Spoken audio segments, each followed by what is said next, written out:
natin. God is good? All the time! Ito, dalawang kamay. All the time! God is good! Very good.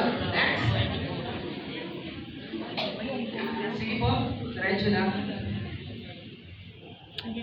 Yeah. So God is good all the time, and all the time God is good. Marami siyang Bible references. Pero ito po yung pinili ko. Pakibasa ka natin. Psalm 145:9. Pakibasa po. The Lord is good to all, and His mercies are over all His works. Sino po rito ang naniniwala siya ay nilikha ng Diyos? Siya ay tawagis ng Diyos. Taas ang kamay. Amen. Tataas. Delikado yan. So, dahil tayo ay nilikha ng Diyos, no, malinaw ha, the Lord is good to all. To all. May ipin, walang ipin, no, bungi, basta to all. And His mercies are over all His words. Pakinggan na mga kamay. Hindi mo delikado ng Diyos. Kaya yung mercy niya nasa atin. Okay, next. Okay, it was introduced. We will be discussing receiving God's gift. Sino po gusto rin tumanggap ng regalo sa Diyos? Dalawang kamay. Makibigyan ng regalo. Yung pinaka-best na regalo. Okay? So, next. Yan. So, may key verse po tayo gagamitin. Key biblical verse. Sige po. So, Peter said to them, repent and be baptized. No? Repent and be baptized, every one of you, in the name of Jesus. Sino po rito mga Katoliko? Mga Katoliko. Sino po ang nakapag-umpisan na within this month? September po ngayon, kaya last August. Meron ba nakapag-umpisan? Yan, salamat sa Diyos. Ha? Dalawa kami nga po sa ulo, dalawa kami. Sabi mo, we are so blessed. We are so blessed. Kasi Katoliko tayo. Kasi Katoliko tayo. Kasi sabi ng ibang pananampalataya, diretso na lang daw. Nakalimutan, tayo ay katawan at kaluluwa. Kailangan may naririnig, may nararamdaman. Kaya tayo mga Katoliko, we are so blessed because we have the sacraments. Amen. No, ang sakramento ay daluyan ng pagpapala ng Diyos at may mga ginagamit na paraan upang maramdaman, marinig ng mga tao ang pagpapatawad at grasya at biyaya ng Diyos. Sa sakramento ng kumpisan, marinig po. Sasabihin ng Padre, pinapatawad kita sa ngalan na Espiritu Santo. Hindi may narinig tayo. Di ba? Eh pag diretso, may maririnig na kaya?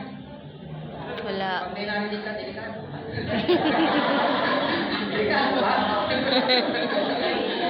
So, mahalaga po yun, no? We are Catholic kasi ang miniminister ng Diyos, katawan at kaluluwa. Kaya di ba sabihin niya, may tubig, nararamdaman ng bata. Di ba? Kaya mahalaga mo, mag-umpisal po tayo. Dalawa kamay po sa puso.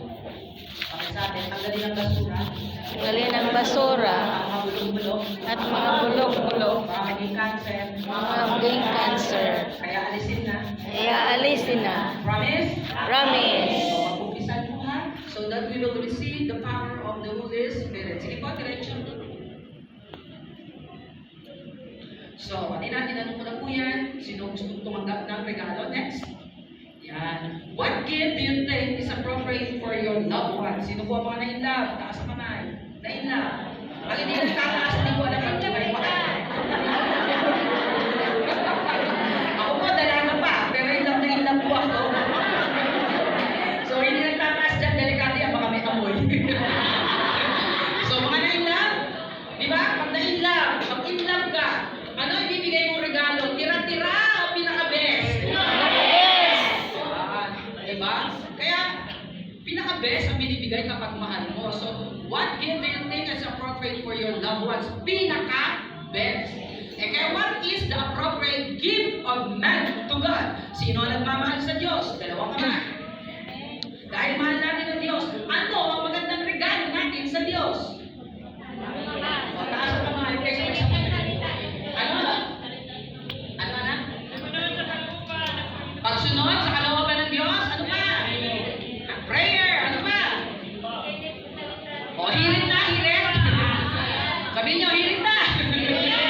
Para mapabilis tayo. Pinaka-best na gift natin sa Diyos, tayo. sabi niya, tama, sabi ko na eh. Di ba? Kasi nilikha tayong kawangis at kalarawan ng Diyos. At dahil kalarawan at kawangis tayo ng Diyos, ang pinaka-best na regalo natin sa Diyos ay ang buhay na binigay niya sa atin. Amen. Sabi mo nga sa iyong katabi, kaya lang, hindi totoo yun.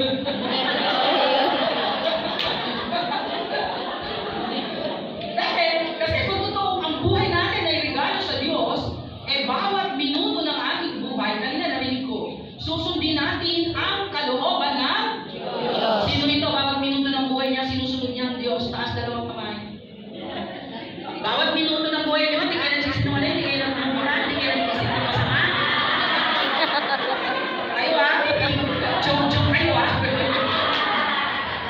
Kasi pag ganun na tayo, ibig sabihin katulad na tayo ni Mother Teresa of Calcutta nung siya ay nabubuhay, a living saint. Pero sa totoo lang, yun naman dapat tayo. Kasi nga, nilikha tayong kawangis ng Diyos. Amen ba? Amen. Sabihin mo nga sa ikatabi, pakibago ang buhay. Ibago ang buhay. Si Lord ang masusunod. Lord ang susunod. O kaya lang tayo may ganito seminar. Okay, next.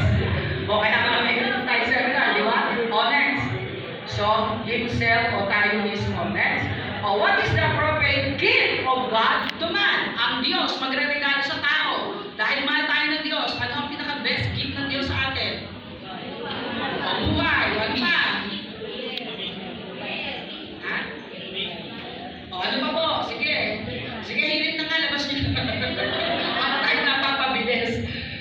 Ayan. The appropriate gift of God to us is no other than the power, no? The Holy Spirit. Kasi tayo po ay templo at tahanan ng Espiritu Santo.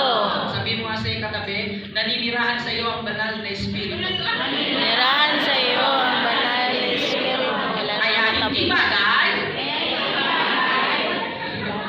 Kaya hindi bagay.